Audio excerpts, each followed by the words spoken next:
Good morning students. आज जो हमारा टॉपिक है वो आ जाता है भेषज कल्पना। भेषज कल्पना जो हम सब्जेक्ट पढ़ते हैं वो हम सेकेंड ईयर में सब्जेक्ट पढ़ते हैं। इसके बारे में आशा है कि जो हम वीडियो आपके लिए बना रहे हैं वो आपको पसंद आ रही हैं। और लास्ट टाइम भी मैंने आपसे बोला था कि कोई भी वीडियो जो आप मतलब देखना चाहते हैं या फिर कोई भी ऐसा सब्जेक्ट या फिर कोई भी ऐसा टॉपिक जिसके बारे में आप चाहते हैं कि हम लोग एज अ वीडियो के थ्रू आपको बताएं, तो आप इसमें कमेंट कर सकते हैं। तो हम मेक श्योर कि नेक्स्ट टाइम जब भी वीडियो बनाएंगे तो उसी टॉपिक पे बनाएंगे। ठीक है, अभी जो हमारा जो सब्जेक्ट आ जाता है वो आ जाता है भेषज कल्पना। भेषज कल्पना जो है वो एग्जाम पॉइंट ऑफ व्यू से काफ़ी इंपॉर्टेंट है और प्रैक्टिकली भी अगर देखा जाए, जिन्होंने आगे जाके अपनी आयुर्वेदिक जो पद्धति है उसको अगर वो आगे बढ़ाना चाहते हैं तो उसके लिए भी क्या इम्पोर्टेंट है। ठीक है, ठीक है, तो हम स्टार्ट करते हैं सबसे पहले भेषज कल्पना। ठीक, तो भेषज कल्पना में सबसे पहले आपको ये ध्यान रखना होगा कि उसकी जो बेस है, ठीक है, उसके जो सिद्धांत है वो ज़्यादा इंपॉर्टेंट होते हैं। ठीक है, फॉर यूजी स्टूडेंट्स के लिए और पीजी के लिए तो होते तो हैं इंपॉर्टेंट जब हम पीजी का एंट्रेंस पढ़ते हैं। ठीक है, तो सबसे पहले आ जाता है कि जो भेषज कल्पना है, ठीक है ना, जो भेषज कल्पना है उनका व्यवस्थिक, देखो जो फर्स्ट पॉइंट यहाँ पर दिया गया है तो वो ये है कि उनका जो व्यवस्थिक, ठीक है, वर्ड याद रखना कौन सा आ जाता है, व्यवस्थिक, और साथ में क्या आ जाता है, वैज्ञानिक। ठीक है, व्यवस्थिक और जो वैज्ञानिक वर्णन है तो वो किसने दिया है, तो वो दिया है चरक संहिता में दिया गया है। किसमें दिया गया है, चरक संहिता के में दिया गया है। अगर कोई पूछ लेता है कि भेषज कल्पना का उत्कृष्ट, ठीक है, उत्कृष्ट और आधार, ठीक है, मतलब उसका जो बेस ग्रंथ है तो वो कौन सा आ जाता है, तो वो आ जाता है षडांगधर। ठीक है, इस चीज़ का ध्यान रखना है कि व्यवस्थिक और जो वैज्ञानिक वर्णन है वो किसने दिया है, तो वो दिया है चरक ने, और जो उत्कृष्ट और आधार ग्रंथ है तो वो किसने दिया है, षडांगधर ने। ठीक है, उसके बाद नेक्स्ट अगला आ जाता है अथर्ववेद। जो हम लोग क्या पढ़ते हैं, वेद पढ़ते हैं। इतिहास में जब हम फर्स्ट ईयर में थे तो हम इतिहास पढ़े हैं। तो इतिहास में हम लोग पढ़ते हैं कि जो वेद होते हैं वो 4 प्रकार के वेद होते हैं। ऋग्वेद होते हैं, ठीक है ना, तो ऐसे करके जो यजुर्वेद, ठीक है, सामवेद, और लास्ट में कौन सा आता है, अथर्ववेद। ठीक है, तो अथर्ववेद जो होता है उसको क्या मानते हैं, उसमें बोला जाता है कि जो अथर्ववेद होता है उसमें काफ़ी परसेंट आयुर्वेद का पार्ट उसी में ही होता है। ठीक है, अगर हम चारों जो वेद हैं उसका कंपैरिजन करते हैं तो बोला जाता है कि जो अथर्ववेद है उसी में क्या है, बहुत सारा पार्ट आयुर्वेद का उसमें प्रेजेंट होता है। तो वही बोला गया कि जो अथर्ववेद को, ठीक है ना, तो इसलिए बोला गया कि जो अथर्ववेद है उसी को क्या है, उसी को भेषज और उसी को क्या है, भीषक वेद भी कहते हैं। ठीक है, भेषज और भीषक वेद भी कहते हैं। उसके बाद नेक्स्ट अगला आ जाता है इसमें कि आधारभूत सिद्धांत क्या है। अब देखो हम लोग जब पढ़ते हैं मौलिक सिद्धांत, ठीक है ना, जब हम इतिहास पढ़ते हैं या हम पदार्थ विज्ञान सब्जेक्ट पढ़ते हैं तो उसमें क्या आ जाता है, मौलिक सिद्धांत, या फिर आयुर्वेद के मौलिक सिद्धांत कौन से हैं, तो हम उसमें बोल देते हैं कि जो आयुर्वेद के मौलिक सिद्धांत है उसमें पंच महाभूत, त्रिदोष, मतलब उसके जो बेसिक है जिसपे क्या वो आधारित है हमारी आयुर्वेद। ठीक है, उसी प्रकार से जो ये सब्जेक्ट है उसके कौन से नेचुरल जो बेसिक जो सिद्धांत है तो वो कौन से आ जाते हैं। अब देखो किसी भी चीज़ को पढ़ना तो उसकी परिभाषा तो इम्पोर्टेंट है। ठीक है, ये परिभाषा तो होनी चाहिए।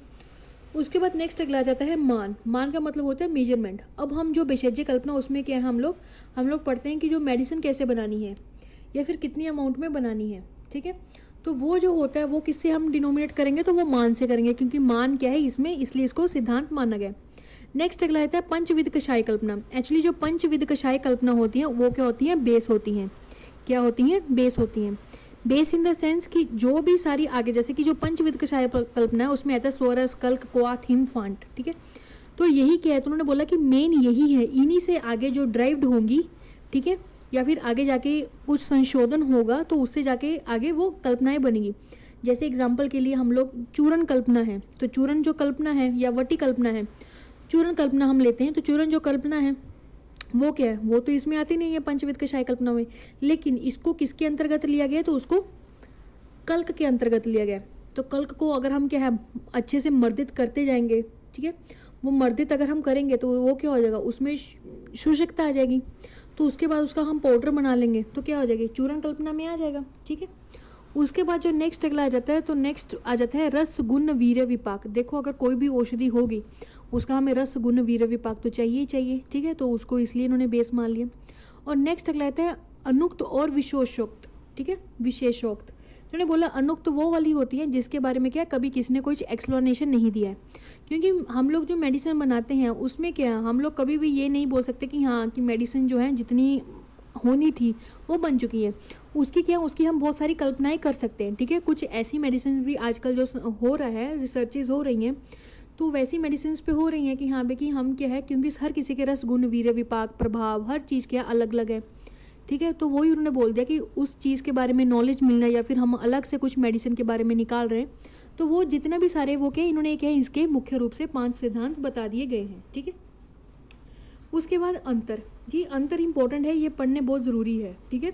ये क्या है, ये एग्ज़ाम पॉइंट ऑफ व्यू से बहुत इंपॉर्टेंट है, ठीक है। अगर आप एमओ का पेपर हो गया या फिर यूपीएससी का पेपर हो गया या फिर एआईए पीजीटी, ठीक है, किसी भी तरह का अगर कोई आयुष का जो एग्ज़ाम में एंट्रेंस टेस्ट होता है, एनआरएचएम हो गया, एनएचएम, कुछ भी मतलब अगर उसमें एंट्रेंस टेस्ट होता है तो उसमें सबसे पहले ये चीज़ें जो होती हैं वो इंपॉर्टेंट होती हैं, जो 4 चीज़ें हैं, ठीक है, ये पूछी जाती हैं। तो इसमें कौन कौन से आते हैं, तो सबसे पहले आ जाता है कि भिषक और भेषज, ठीक है ना। जो ये वर्ड है तो इसका सबसे प्रथम जो प्रसंग दिया गया है तो वो किसने दिया गया है, तो वो आ जाएगा ऋग्वेद से। ऋग्वेद जो सबसे पुराना वेद है तो याद रखना कि ऋग्वेद आ गया। उसके बाद हम बोलते हैं ना कि जो रस होता है, ठीक है, तो वो क्या है, वो 2 प्रकार का होता है, एक होता है आहार और एक होता है औषध। ये चक्रपाणि ने अंतर बताया था, ठीक है। ये किसने बताया था, चक्रपाणि ने अंतर इसके बारे में बताया। जो रस होते हैं, रस इन द सेंस की जो हम मधुर अम्ल लवण कटु तिक्त कषाय हैं, उसी से ही आहार बनता है, ठीक है ना। जो हम आहार खाते हैं तो उसी में क्या, उसी में तो 6 रस होते हैं। और जो हम औषध भी लेते हैं तो औषध में भी अगर आप देखते तो उसमें क्या, उसमें भी तो 6 ही रस होते हैं। अगर हम द्रव्य गुण उठा कर देखते तो उसमें यही तो चीज़ बताई, लेकिन किसने बताई है, ये बताया गया है कि चक्रपाणि ने बताया गया, कि उन्होंने बोला कि जो रस है उसकी उन्होंने क्या है 2 डिवीजन बताकर उन्होंने क्या ये बता दिया, फिर द्रव्य को 2 डिवीजन में बता दिया इन्होंने, ठीक है, आहार और औषध में, ठीक है। उसके बाद नेक्स्ट अगला आता है कि औषध, ये इंपॉर्टेंट है, देखो औषध और जो भेषज दोनों का मीनिंग सेम है, लेकिन फिर भी जो इनका अंतर जो बताया गया वो किसने बताया गया, काश्यप ने बताया गया, ठीक है। जब हम काश्यप संहिता पढ़ेंगे तो उन्होंने भी क्या इसके बताया गया कि इसमें क्या है या भेषज में क्या है, ठीक है। तो वो है इन्होंने डिफरेंस बताए हुए। बस अभी के लिए फिलहाल आपको ये याद करना है कि औषध और जो भेषज है उसमें भी अंतर बताया गया, तो वो किसने बताया, काश्यप ने बताया। उसके बाद नेक्स्ट अगला आता है कि आसव और अरिष्ट। आसव अरिष्ट तो सब लोग ही जानते हैं, आसव और जो अरिष्ट है उसमें अंतर किसने बताया, तो उसमें जो अंतर बताया वो बताया डलहन ने, और किसने बताया है, शार्ंगधर ने। किसने बताया, डलहन ने, और किसने बताया, शार्ंगधर ने। आप देखो अगर हम आसव की बात करते हैं तो आसव और अरिष्ट में एक ही डिफरेंस होता है कि जो आसव होता है उसको पक्व और उसको अपक्व, ठीक है, उसको अपक मीन्स उसमें क्वाथ नहीं डाला जाता, ठीक है, और जो अरिष्ट होता है उसमें क्वाथ डाला जाता है, ठीक है, बनाते टाइम। जब हम आसव अरिष्ट पढ़ेंगे तो उसमें आपको और अच्छे से एक्सप्लेन करेंगे, ठीक है। अभी के लिए यही था कि अंतर आपको पढ़ने थे कि किसने क्या क्या बताया है। उसके बाद नेक्स्ट जो इंपॉर्टेंट स्टार्ट हो जाता है हमारा पॉइंट वो हो जाता है कषाय कल्पनाएं। कौन सी हो जाती हैं, कषाय कल्पनाएं, ठीक है। अब देखो कषाय कल्पनाएं भी जो हैं वो अलग अलग जैसे जैसे जिन्होंने बताई हुई हैं वैसे वैसे हम बता रहे हैं। जैसे कि आ जाता है पंचविध कषाय कल्पना, एक आ जाता है षडविध कषाय कल्पना, एक आ जाती है सप्तविध कषाय कल्पना, ठीक है। तो एक है बताई हुई है 3 प्रकार से। तो सबसे पहले आ जाती है पंचविध कषाय कल्पना, ठीक है। तो पंचविध जो कषाय कल्पना है वो किस किस ने बताई है, सबसे पहले आपको ये पता होना चाहिए। तो वो बताई है चरक ने, वाग्भट ने, वाग्भट भी आगे जाके जो कि अष्टांग हृदय और अष्टांग संग्रह उन्होंने, और शार्ंगधर ने, ठीक है, ये बताई गई है। और कुछ गाइड में जैसे कि जो अष्टांग हृदय और अष्टांग संग्रह है उसके भी बताया कि जो जब वाग्भट जो थे वो जब 37 ईयर्स के थे तब उन्होंने अष्टांग संग्रह लिखी थी, जब 66 ईयर्स के थे तब उन्होंने अष्टांग हृदय लिखी थी। कुछ गाइड में ऐसा मिलता है, ठीक है। तभी इनको क्या है कि लघु भागवत, वृद्ध भागवत ऐसे नाम दिया गया।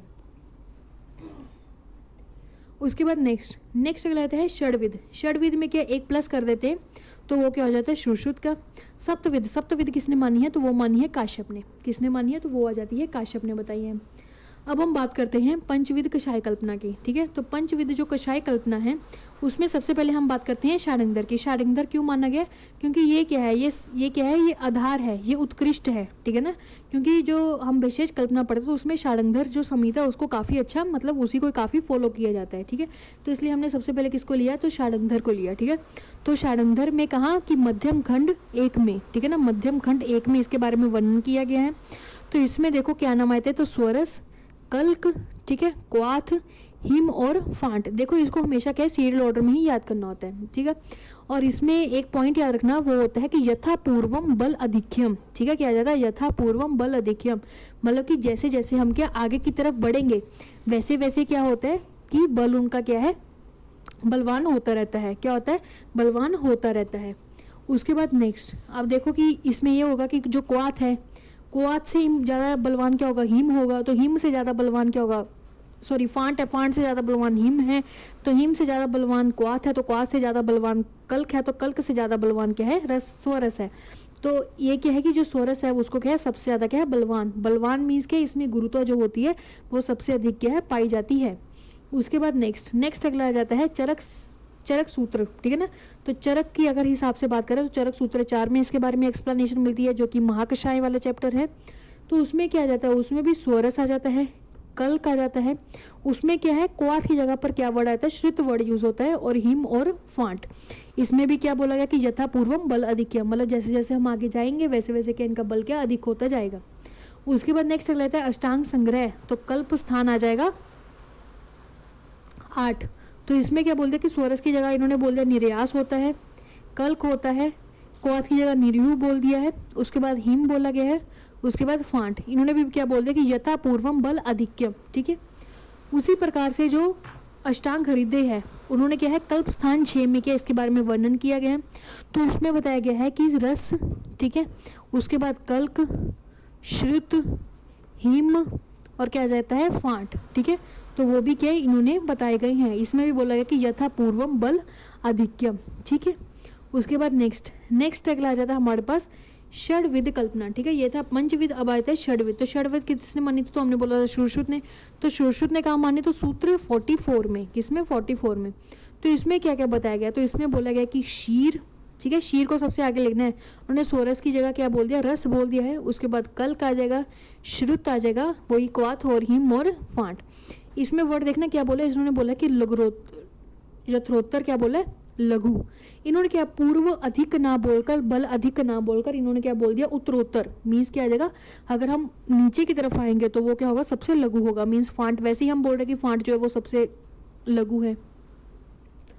उसके बाद नेक्स्ट जो बताया गया वो बताया गया है सप्तविध कषाय कल्पना। क्या आ जाती है, सप्तविध कषाय कल्पना। अब जो सप्तविध कषाय कल्पना उसमें क्या है, जो काश्यप है, काश्यप ने क्या, जो खिल स्थान है 3, कहता है खिल स्थान जो 3 है उसमें क्या है, सप्तविध कषाय कल्पनाएं बताई हैं। तो जो सप्तविध कषाय कल्पना बताई तो उसमें क्या आ जाता है, सोरस आ जाता है, ठीक है, कल्क आ जाता है, क्वाथ आ जाता है, हिम और क्या है, फांट। क्या आ जाएगा, फांट। अब जो 2 एक्स्ट्रा मानी गई हैं तो वो कौन सी मानी गई हैं, तो वो मानी गई हैं चूरण और अभिशव। अभिशव जो होती है वो क्या होती है, मध्य कल्पना को बोलते हैं, ठीक है। तो याद रखना इन्होंने चूरण और जो अभिशव है उसको क्या है, मौलिक कल्पनाओं के क्या अंडर रखा गया है।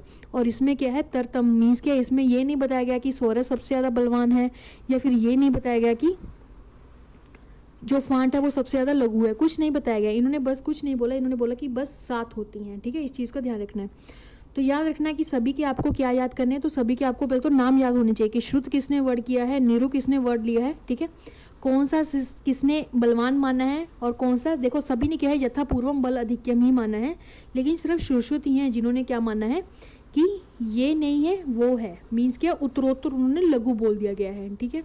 उसके बाद ये जो अंतर है, अंतर आपको अच्छे से याद होना चाहिए, ठीक है। इस तरह क्या है, ये जो हमारा आज का पॉइंट है वो कंप्लीट होता है।